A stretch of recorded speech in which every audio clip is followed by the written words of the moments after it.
Hello students, आप सभी का स्वागत है जे अड्डा चैनल पे। सो गाइज, आज एक इन्फॉर्मेशन लेके आप लोगों के लिए आई हूँ। अगर आप लोग पीएचडी एंट्रेंस एग्ज़ाम देना चाहें एम्स का, तो उसके लिए जो वैकेंसीज़ हैं अभी आ गई हैं। और इससे रिलेटेड जो नोटिफिकेशन है वो आपको इस वेबसाइट पर मिल जाएगा, aimsexams.ac.in के ऊपर। ओके, इसका जो लिंक है मैं नीचे डलवा दूंगी, सो आप बाद में देख भी सकते हैं इसको। सो गाइज, यहाँ पर हमारा जो नोटिफिकेशन है वो दिया गया है, ये रहा। जब मैं इस पर क्लिक करती हूँ तो ये आ जाता है, और इस पर अगर हम इसका एडवर्टाइजमेंट देखें, सो गाइज ये इसका एडवर्टाइजमेंट है जो इन्होंने दिया हुआ है। ओके, और इसके अंदर जो आपका एप्लीकेशन का डेट है वो 12 जनवरी से शुरू हो चुका है, और 12 जनवरी से लेकर के 26 जनवरी तक इसके लिए फॉर्म फिल होने वाले हैं। आपके पास टाइम अभी थोड़ा लिमिटेड है। अगर आप लोग इंटरेस्टेड हैं तो इसके ऊपर जल्दी अपना जो एप्लीकेशन है वो आप डाल दें, जल्दी से यहाँ पे फॉर्म भर दें। ओके, और जो एग्जामिनेशन डेट बताई गई है वो 9 फरवरी है। आपके पास टाइम थोड़ा कम है प्रिपरेशन के लिए भी। आपको अच्छे से यहाँ पे प्रिपेयर करके इस एग्ज़ाम को देना है। और जो एग्ज़ाम की टाइमिंग है वो होगी 9 फरवरी को सुबह 10 बजे से लेके 11:30 बजे तक एग्ज़ाम का टाइमिंग रहेगा। ओके, ये नोटिफिकेशन आया है इस एग्ज़ाम से रिलेटेड, एम्स का जो पीएचडी प्रोग्राम है उसके एंट्रेंस एग्ज़ाम से रिलेटेड। इसके अलावा अगर हम देखें प्रोस्पेक्टस इसका, गाइज ये इसका प्रोस्पेक्टस है। और प्रोस्पेक्टस में हमें क्या क्या दिया गया है एक बार देख लेते हैं। सबसे पहले यहाँ हमें दिया गया है कि जो आपका ऑनलाइन एप्लीकेशन है उसको आप ध्यान से भरें, क्योंकि इसके अंदर कोई मिस्टेक्स नहीं होनी चाहिए। प्रोस्पेक्टस और इन्होंने जो एप्लीकेशन डाली थी वो 12 जनवरी को डाल दी थी, और इसी दिन से आपका जो एप्लीकेशन फॉर्म है वो भी फिल होने स्टार्ट हो गए थे। ओके, और जो लास्ट डेट है वो 26 है, जैसे मैंने अभी आपको बताया है। नाउ गाइज, इसके बाद में अगर आप लोग इस एग्ज़ाम को देना चाहें, एप्लीकेशन फ़ीस जो है, अगर जनरल और ओबीसी कैटेगरी वाले जो स्टूडेंट्स हैं वो देना चाहें तो उनके लिए 2000 रुपीज़ फ़ीस है। और इसके अलावा जो ट्रांजैक्शन के चार्जेस हैं वो भी एप्लीकेबल होंगे। SC ST EWS category students के लिए 1600 रुपीज़ फ़ीस है। और PWBD कैंडिडेट्स जो हैं वो फ़ीस से एग्जेम्प्ट किए गए हैं। अगर हम आगे चलें तो यहाँ पे आपके पूरा ये जो ब्रोशर दिया हुआ है, ठीक है, प्रोस्पेक्टस है, उसके पूरे कंटेंट्स दिए हुए हैं, जिसमें आपको पता लग जाएगा कि क्या क्या यहाँ पे डिटेल्स दी गई हैं आपकी।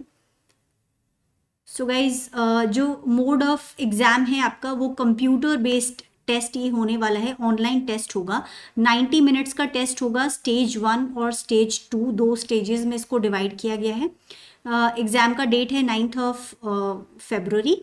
और ये एग्ज़ाम कहाँ पर होगा? सिर्फ दिल्ली में इसका जो एग्ज़ाम है वो कंडक्ट होगा, और एक ही शिफ्ट में एग्ज़ाम हो जाएगा। टाइमिंग रहेगा 10 to 11:30।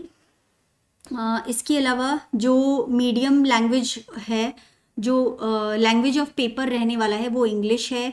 किस तरह के क्वेश्चन आएंगे? ऑब्जेक्टिव टाइप क्वेश्चन आएंगे। स्टेज 1 और 2 दो पार्ट में पेपर को डिवाइड किया गया है। जो स्टेज 1 है वो 30 मार्क्स का है, स्टेज 2 40 मार्क्स का है। टोटल 70 मार्क्स का आपका पेपर होने वाला है, जिसके लिए टाइम आपको मिलेगा 1.5 आवर। ओके, इसके अंदर जो डिस्ट्रीब्यूशन ऑफ क्वेश्चन है वो जो मेडिकल और डेंटल या नर्सिंग कैंडिडेट्स हैं उनके लिए जो एप्टीट्यूड रिलेटिव कवरिंग इंग्लिश है वो सेक्शन ए जो आपका है स्टेज 1 के अंदर, उससे रिलेटेड क्वेश्चन पूछे जाएंगे, और स्टेज 2 में सब्जेक्ट रिलेटेड क्वेश्चंस पूछे जाएंगे। जो नॉन मेडिकल कैंडिडेट्स हैं उनके लिए एप्टीट्यूड रिलेटेड कवरिंग इंग्लिश, ये जो है आपका स्टेज 1 के अंदर इससे रिलेटेड क्वेश्चंस पूछे जाएंगे, और स्टेज 2 के अंदर आपके सब्जेक्ट से रिलेटेड क्वेश्चंस यहाँ पे पूछे जाएंगे। हर एक करेक्ट आंसर के लिए 1 मार्क दिया जाएगा, और इनकरेक्ट जो आंसर होगा उसके लिए -1/3 मार्क डिडक्ट होगा। ओके, जो कट ऑफ का मेथड यहाँ पे दिया हुआ है, at least 35 marks in stage 1 and 2 combined, मतलब आउट ऑफ 90 मार्क्स आपको 35, आउट ऑफ 70 मार्क्स आपको 35 मार्क्स लेकर के आने हैं। मतलब 50% मार्क्स यहाँ पे कंपलसरी है लाना इस एग्ज़ाम को क्लियर करने के लिए। 1 और 2 स्टेज दोनों के कंबाइंड मार्क्स जो हैं वो आपके 35 या फिर अबव रहने चाहिए। एक जो कैंडिडेट है वो 3 डिफरेंट सब्जेक्ट्स के लिए अप्लाई कर सकता है, यहाँ दिया हुआ है candidate 3 times the number of seats are advertise will be called for stage 3। Okay, so जो भी आपके पास वैकेंसीज हैं यहाँ पर, उनके अंदर एक तो ये चीज़ है कि एक जो कैंडिडेट है वो 3 अलग अलग सब्जेक्ट्स में पीएचडी के लिए अप्लाई कर सकता है। और यहाँ जो दिया गया है कि जो बच्चे स्टेज 1 और 2 को क्लियर कर लेंगे, उसके अंदर जितनी इनके पास सीट्स हैं उसके 3 टाइम्स बच्चों को इंटरव्यू के लिए कॉल किया जाएगा। So the tie cases will be resolve according to the age. अगर सपोज एक से ज़्यादा कैंडिडेट्स के सिमिलर मार्क्स आ जाते हैं तो डेट ऑफ बर्थ के अकॉर्डिंग जो है उनको प्रेफरेंस दी जाएगी। सीट्स अवेलेबल कौन कौन सी हैं देख लेते हैं। सो यहाँ पर सीट्स आपके लिए अवेलेबल हैं। सो यहाँ पे मेडिकल और नॉन मेडिकल दोनों स्टूडेंट्स के लिए सीट्स हैं। सो जो नॉन मेडिकल स्टूडेंट्स हैं उनके लिए बायोकेमिस्ट्री, ठीक है, बायोटेक्नोलॉजी, उसके अलावा और भी काफ़ी सारे सब्जेक्ट्स हैं जिनके अंदर आप माइक्रोबायोलॉजी है जैसे, ठीक है, सो पैथोलॉजी, सो इस तरह की काफ़ी सारे और सब्जेक्ट्स हैं जिनके अंदर सीट्स अवेलेबल हैं। नाउ सीट्स जो अवेलेबल हैं वो किस किस बेसिस पे हैं, यहाँ पे देखिए कुछ जो सीट्स हैं वो अवेलेबल हैं funds available for the project, मतलब इन स्टूडेंट्स को यहाँ पे एम्स की तरफ से फंड दिए जाएंगे। ओके, मतलब इन बच्चों को जो फेलोशिप है वो एम्स की तरफ से दी जाएगी। बट कुछ जो और बच्चे हैं जिनके पास खुद की फेलोशिप है, मतलब अगर उन्होंने कोई भी तरह का जीआरएफ क्लियर किया हुआ है या कहीं से उनके पास में फेलोशिप है, तो उन कैंडिडेट्स के लिए अलग से सीटें यहाँ पे दी हुई हैं। ओके, और ये टोटल नंबर ऑफ सीट्स यहाँ पे बता रखी हैं। सो गाइज, इसके लिए जो total number of seats available हैं वो है 115 टोटल सीट्स अवेलेबल हैं, जिसमें से 69 सीट्स उन बच्चों के लिए हैं जिनके पास ऑलरेडी फेलोशिप अवेलेबल है, और 46 सीट्स उन बच्चों के लिए हैं जिनके पास फेलोशिप नहीं है, जिनको एम्स अपनी तरफ से फेलोशिप फंडिंग देने वाला है। ओके, इसके बाद में ये काफ़ी सारी जो डिटेल्स हैं रिसर्च से रिलेटेड वो इन्होंने दे रखी हैं। सो ये हम जो इनकी अलग अलग एलिजिबिलिटी क्राइटेरिया है डिफरेंट सब्जेक्ट्स के लिए, वो इन्होंने यहाँ पे मेंशन कर रखे हैं। सो आप इस नोटिफिकेशन को एक बार देख करके और डिटेल में समझ सकते हैं कि कौन कौन से सब्जेक्ट में आप अप्लाई करना चाहते हैं और उसके अंदर आपकी एलिजिबिलिटी है या फिर नहीं है। Okay, so all seats in the department will be clubbed, इन्होंने लिखा है candidate will be eligible only for the seats in the department that they have applied for. So जिस डिपार्टमेंट में बच्चे अप्लाई कर रहे हैं उन्हीं डिपार्टमेंट्स में उन्हें जो है सीट्स मिलेगी। इसके अलावा जो जनरल एलिजिबिलिटी है उन्होंने दे रखी है eligibility for PhD course open candidates. So इसके अंदर मेडिकल वाले जो स्टूडेंट्स हैं उनकी क्वालिफिकेशंस यहाँ दे रखी है 55% एग्रीगेट मार्क्स होने चाहिए मिनिमम एमबीबीएस में। एमएससी डिग्री वाले बच्चों के लिए 55% यहाँ पे मार्क्स होने चाहिए। जिन बच्चों जो नॉन मेडिकल वाले स्टूडेंट्स हैं उनके पास मास्टर्स डिग्री होनी चाहिए, एटलीस्ट 2 इयर्स का कोर्स इन्होंने किया हो किसी भी इंडियन यूनिवर्सिटी से, या फिर equivalent in the subject as per requirement of the project. So candidates holding MSc other than MSc nursing, MTech degrees, BAMS, BHMS will be eligible, ये लोग भी एलिजिबल होंगे for the non medical qualification category. जो non medical वाली qualification category है उसमें ये बच्चे भी एलिजिबल होंगे। Now candidates possessing masters degree through distance learning course shall not be eligible. जिन बच्चों ने अपनी मास्टर्स डिग्री डिस्टेंस लर्निंग से की है वो लोग यहाँ पे एलिजिबल नहीं माने जा रहे हैं। नाउ स्पेशल, ये एक चीज़ है, special weightage will be given for non medical candidates. कौन से वाले पर्टिकुलर नॉन मेडिकल कैंडिडेट्स को यहाँ पे प्रेफरेंस दी जाएगी? जिनके पास अपनी खुद की ओएफ है, मतलब ओन फेलोशिप है। और ये कौन कौन सी फेलोशिप्स हो सकती हैं? ये हो सकती है CSIR UGC नेट है अगर आपके पास में, या GRF है। उसके अलावा अगर आपके पास ICMR GRF है, ICMR SRF है, DBT GRF है, या NBHM स्क्रीनिंग टेस्ट आपने क्लियर किया है, या इंस्पायर फेलोशिप आपके पास है, तो इस कंडीशन के अंदर कैंडिडेट को प्रेफरेंस दी जाएगी compare to other students. Okay, to be eligible for special weightage marks all the following criteria must be fulfilled। कौन कौन से क्राइटेरिया आपको फुलफिल करने हैं? सबसे पहले तो जो इन्होंने ऊपर एग्जाम्स बताए हैं, इनका आपका जो रिजल्ट है वो जनवरी 2022 में 26 जो लास्ट डेट है एप्लीकेशन की, उससे पहले पहले आपका रिजल्ट आ जाना चाहिए कि आपने वो एग्ज़ाम ऑलरेडी क्लियर कर लिया है, तभी इसका जो प्रॉफिट है, बेनिफिट है, वो आपको दिया जाएगा. Okay, and the award of fellowship must be based on the result of the above listed national entrance tests. The fellowship should be tenable to AIIMS New Delhi. Okay, and the letter of award of fellowship must be uploaded with the application form. जब आप application form डाल रहे हैं और इनमें से कोई सा भी अगर एग्ज़ाम आपने क्लियर किया है तो उससे जो आपका एग्ज़ाम का जो भी रिजल्ट है वो आप साथ में इसके अटैच कर दें जब आप ये फॉर्म फिल करेंगे. Eligibility for OF seats, OF मतलब ओन फेलोशिप जिनके पास है. सो OF सीट्स के लिए कौन से बच्चे एलिजिबल होंगे? जो कोई भी ये इनमें से फॉलोइंग में से कोई सी भी जो एलिजिबिलिटी फुलफिल कर रहे हैं. Candidates who have qualified the national entrance test leading to the award of fellowship tenable to AIIMS.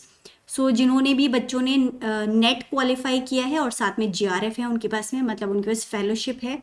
In service or sponsored candidates who will receive their salary or stipend from the sponsoring parent organization. अगर आप किसी organisation से belong कर रहे हैं जो आपको fellowship देने वाला है या आपको स्पॉन्सर कर रहा है, सो उन बच्चों के लिए भी OF सीट्स का जो बेनिफिट है वो माना जाएगा.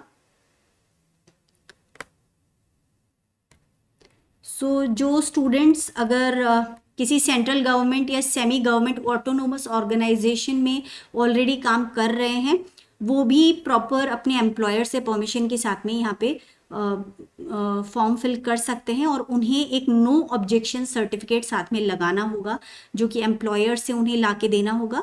ओके, जिससे पहले अगर वो PhD कोर्स में एडमिशन लें उससे पहले पहले उन्हें ये जो नो ऑब्जेक्शन सर्टिफिकेट है ये जमा करवाना होगा.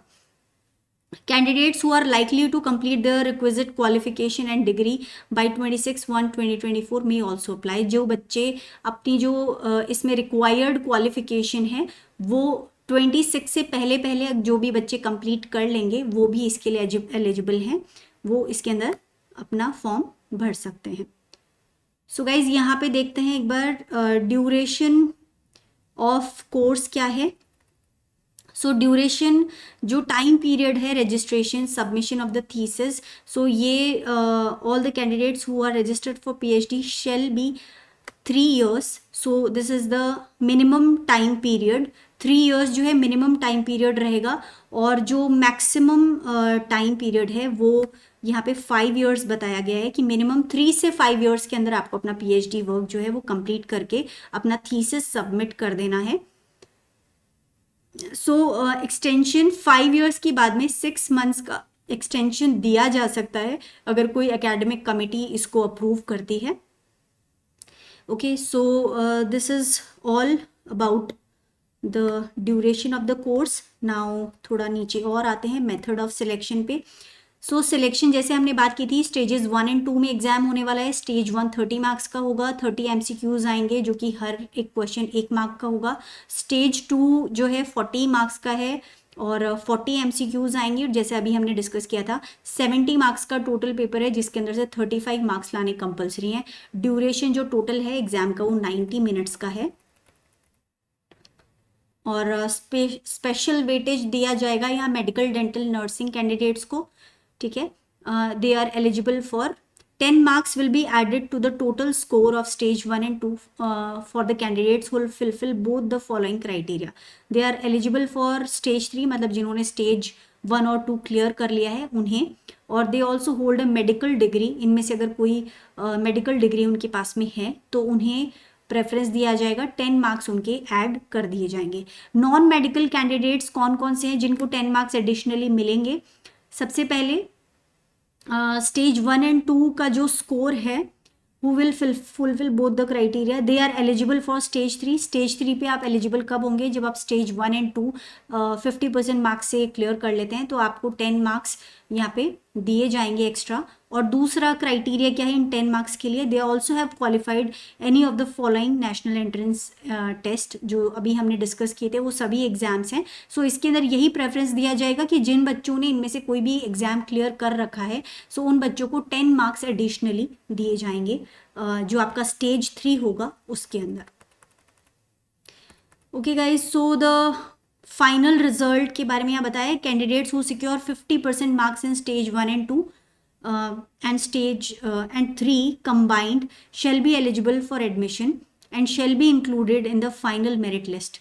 If the candidate is awarded special weightage marks based on the submitted documents that are subsequently found to be ineligible, the special weightage marks awarded will be withdrawn and final result will be recalculated. अगर आपने कुछ गलत information वहाँ पे दी है या आप अपना कोई भी जो हमने अभी डिस्कस किए उन एग्जाम्स में से कोई रिजल्ट आप वहाँ नहीं दे पाए तो आपके 10 मार्क्स वहाँ से डिडक्ट कर लिए जाएंगे। सो गाइज, ये और भी काफ़ी सारी डिटेल्स हैं जो यहाँ पर दी गई हैं। सो जो रजिस्ट्रेशन फ़ीस है यहाँ पे वो अलग है। जो हर एक कैंडिडेट है जो एडमिशन के लिए सिलेक्ट हो जाते हैं उनको यहाँ पे एक रजिस्ट्रेशन फ़ीस देनी होगी for the course duration. Okay, और ये कितना है टोटल यहाँ पे दे रखा है कि कौन कौन सी फ़ीस आपको देनी होगी। रजिस्ट्रेशन के लिए अलग फ़ीस है, पीएचडी लेबोरेटरी फ़ीस वगैरह, ठीक है। ये सारी जो फ़ीस है वहाँ पे आपको देनी होगी आपका सिलेक्शन हो जाने के बाद में। इसके अलावा आपको हॉस्टल अकोमोडेशन मिल जाएगा और लाइब्रेरी वहाँ पे आपको अवेलेबल हो जाएगी।